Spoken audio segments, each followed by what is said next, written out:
File 4.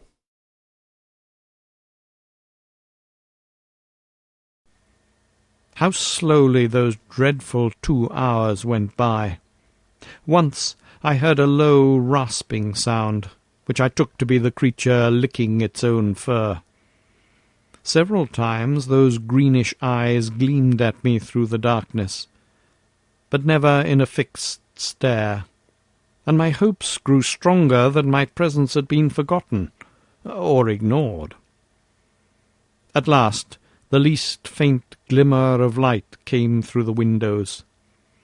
I first dimly saw them as 2 grey squares upon the black wall. Then grey turned to white, and I could see my terrible companion once more. And he, alas, could see me. It was evident to me at once that he was in a much more dangerous and aggressive mood than when I had seen him last.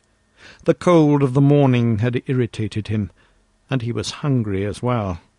With a continual growl, he paced swiftly up and down the side of the room, which was furthest from my refuge, his whiskers bristling angrily, and his tail switching and lashing.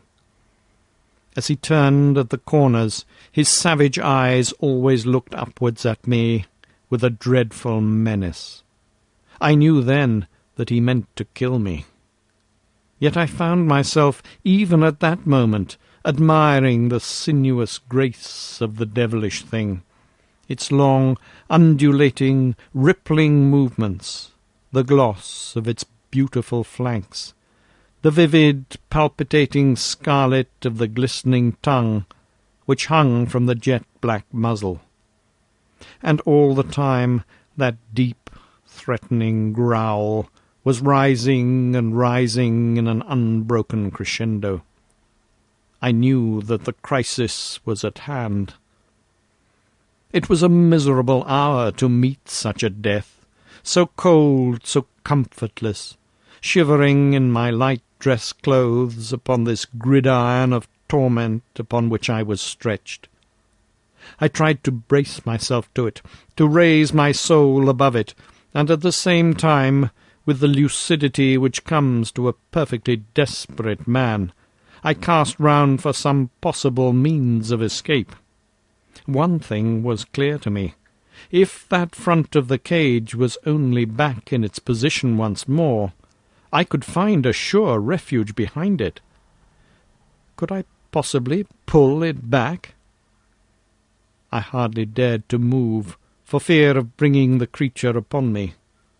Slowly, very slowly, I put my hand forward until it grasped the edge of the front, the final bar which protruded through the wall.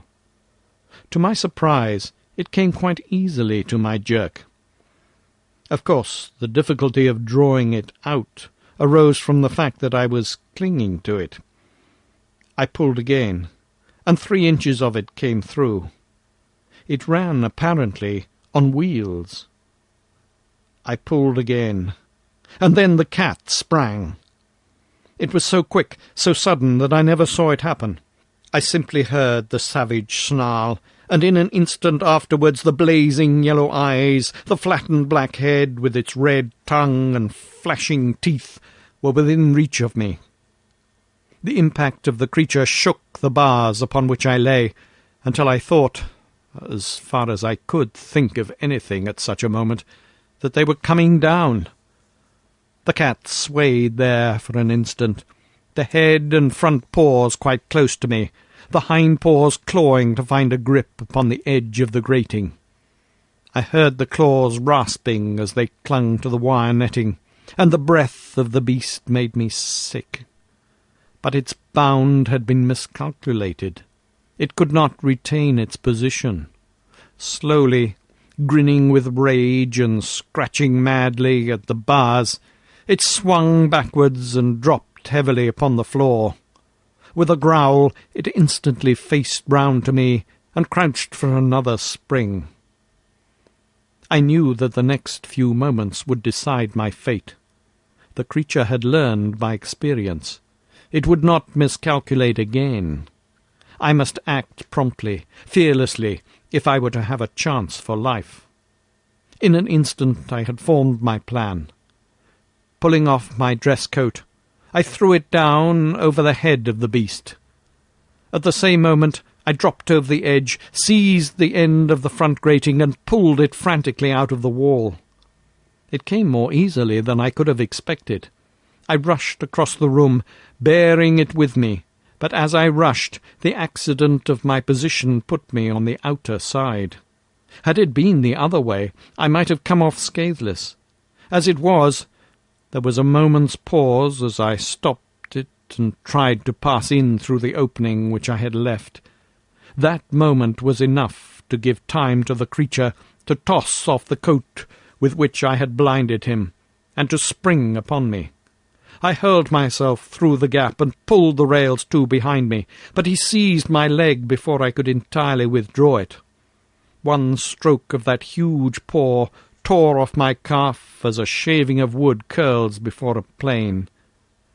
The next moment, bleeding and fainting, I was lying among the foul straw, with a line of friendly bars between me and the creature, which ramped so frantically against them. Too wounded to move, and too faint to be conscious of fear, I could only lie, more dead than alive, and watch it. It pressed its broad black chest against the bars, and angled for me with its crooked paws as I have seen a kitten do before a mouse-trap. It ripped my clothes, but stretch as it would, it could not quite reach me. I have heard of the curious numbing effect produced by wounds from the great carnivora, and now I was destined to experience it, for I had lost all sense of personality, and was as interested in the cat's failure or success as if it was some game which I was watching. And then, gradually, my mind drifted away into strange, vague dreams, always with that black face and red tongue coming back into them, and so I lost myself in the nirvana of delirium, the blessed relief of those who are too sorely tried. Tracing the course of events afterwards, I conclude that I must have been insensible for about 2 hours. What roused me to consciousness once more was that sharp metallic click which had been the precursor of my terrible experience. It was the shooting back of the spring lock. Then, before my senses were clear enough to entirely apprehend what they saw, I was aware of the round, benevolent face of my cousin peering in through the open door. What he saw evidently amazed him. There was the cat, crouching on the floor. I was stretched upon my back in my shirt-sleeves within the cage, my trousers torn to ribbons, and a great pool of blood all round me. I can see his amazed face now, with the morning sunlight upon it. He peered at me, and peered again. Then he closed the door behind him, and advanced to the cage to see if I were really dead. I cannot undertake to say what happened. I was not in a fit state to witness or to chronicle such events. I can only say that I was suddenly conscious that his face was away from me, that he was looking towards the animal. "Good old Tommy!" he cried. "Good old Tommy!" Then he came near the bars, with his back still towards me. "Down, you stupid beast!" he roared. "Down, sir! Don't you know your master?" Suddenly, even in my bemuddled brain, a remembrance came of those words of his when he had said that the taste of blood would turn the cat into a fiend. My blood had done it, but he was to pay the price. "Get away!" he screamed. "Get away, you devil! Baldwin! Baldwin! Oh, my God!" And then I heard him fall, and rise, and fall again, with a sound like the ripping of sacking. His screams grew fainter, until they were lost in the worrying snarl.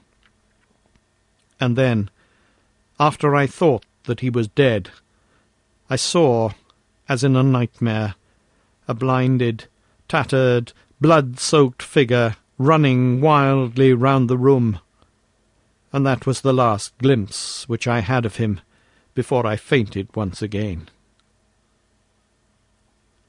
I was many months in my recovery. In fact, I cannot say that I have ever recovered, for to the end of my days I shall carry a stick as a sign of my night with the Brazilian cat.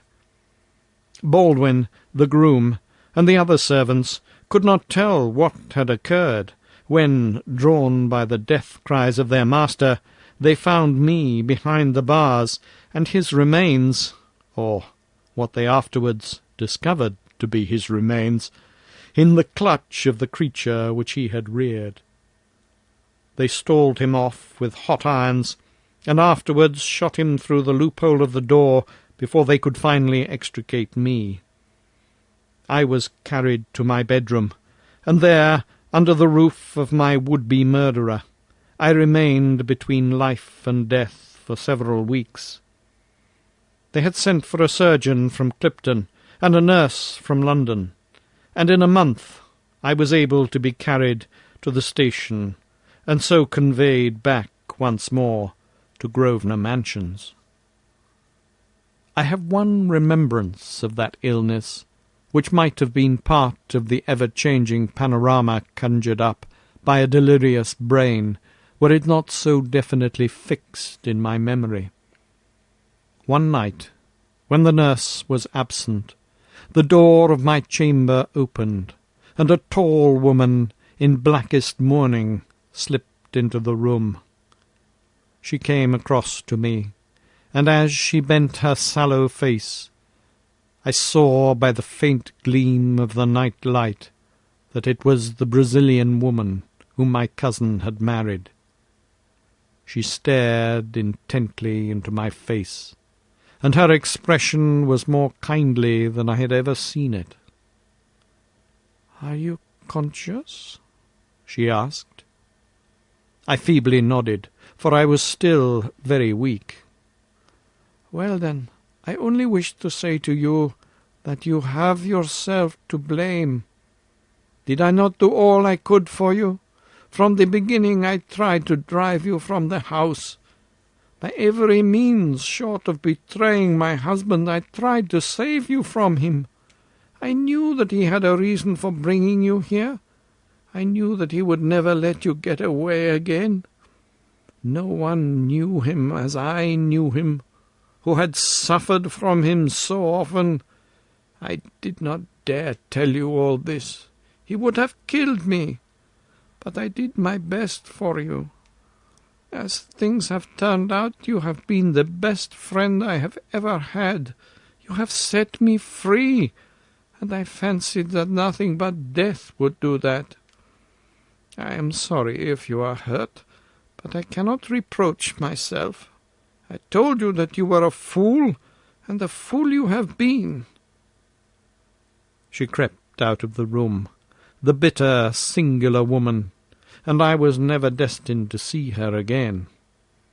With what remained from her husband's property, she went back to her native land, and I have heard that she afterwards took the veil at Pernambuco. It was not until I had been back in London for some time that the doctors pronounced me to be well enough to do business. It was not a very welcome permission to me, for I feared that it would be the signal for an inrush of creditors. But it was Summers, my lawyer, who first took advantage of it. "I am very glad to see that your lordship is so much better," said he. "I have been waiting a long time to offer my congratulations." "What do you mean, Summers? This is no time for joking." "I mean what I say," he answered. "You have been Lord Southerton for the last 6 weeks, but we feared that it would retard your recovery if you were to learn it." Lord Southerton, one of the richest peers in England! I could not believe my ears. And then suddenly I thought of the time which had elapsed, and how it coincided with my injuries. Then Lord Southerton must have died about the same time that I was hurt. "His death occurred that very day." Summers looked hard at me as I spoke, and I am convinced, for he was a very shrewd fellow, that he had guessed the true state of the case. He paused for a moment, as if awaiting a confidence from me, but I could not see what was to be gained by exposing such a family scandal. "Yes, a very curious coincidence," he continued, with the same knowing look. "Of course, you're aware that your cousin, Everard King, was the next heir to the estates. Now, if it had been you, instead of him, who'd been torn to pieces by this tiger, or whatever it was, then, of course, he would have been Lord Southerton at the present moment." "No doubt," said I. "And he took such an interest in it," said Summers. "I happen to know that the late Lord Southerton's valet was in his pay, and that he used to have telegrams from him every few hours to tell him how he was getting on. That would be about the time when you were down there. Was it not strange that he should wish to be so well informed, since he knew that he was not the direct heir?" "Very strange," said I. "And now, Summers, if you will bring me my bills and a new cheque-book, we will begin to get things into order."